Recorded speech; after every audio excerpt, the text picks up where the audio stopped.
But if you close your eyes,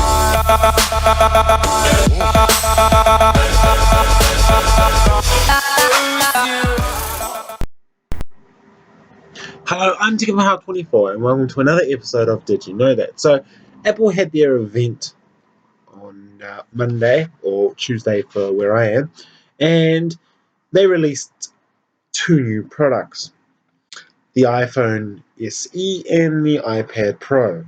So, following months of rumours, Apple has finally showed off those two new smaller devices, the iPhone SE and the smaller iPad Pro.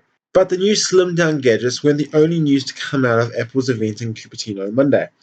The company also showed off some new software updates, an iPhone recycling robot, and slashed prices of its Apple Watch and iPad Air 2. Here's a closer look at all the most important updates from Apple's event. After months of rumors, Apple's finally showed off its 4-inch iPhone SE. The phone has the same A9 processor as the iPhone 6s and 6s Plus, and supports Apple's live photo. It starts at $399 American for the 16GB version, which pre-orders start on March the 24th. Now with this, it does not come with a 3D touch. I must say that. The small iPad Pro. The iPhone wasn't the only gadget to get a smaller size makeover.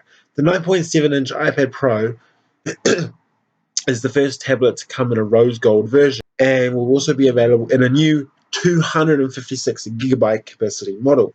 The small iPad Pro also has a brand new display that is brighter and 40% less reflective than the iPad Air 2. It also comes with louder speakers and improved camera, a new 12-megapixel rear camera and a 5-megapixel eyesight front-facing camera.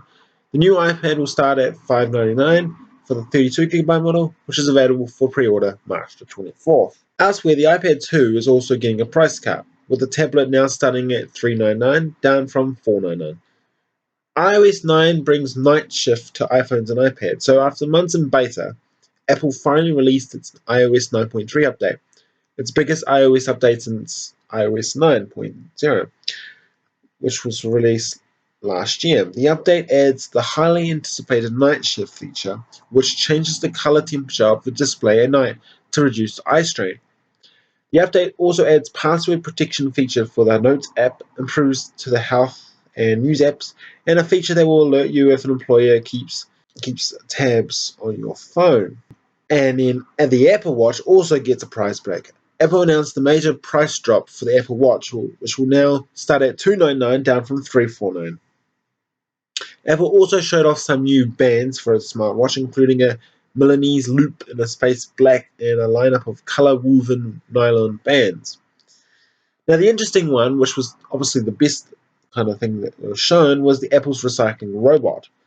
Before showing off any new products, Apple used Monday's keynote to tout its environment efforts, including a new robot called Liam.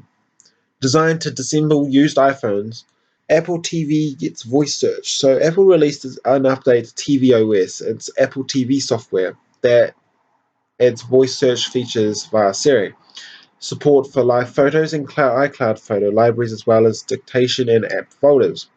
The Siri improvements on Apple TV also mean you can now enter in username and passwords with your voice rather than being forced to enter in letters and numbers with the Siri remote. As we discussed last fall, that was one of the worst parts of the Apple TV.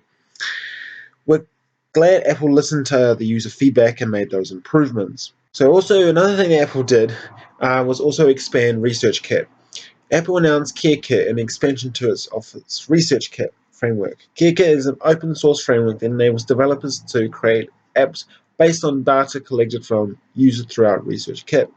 Expected to roll out in April, the first app will focus on Parkinson's with an app that helps patients gauge on how they are responding to treatments.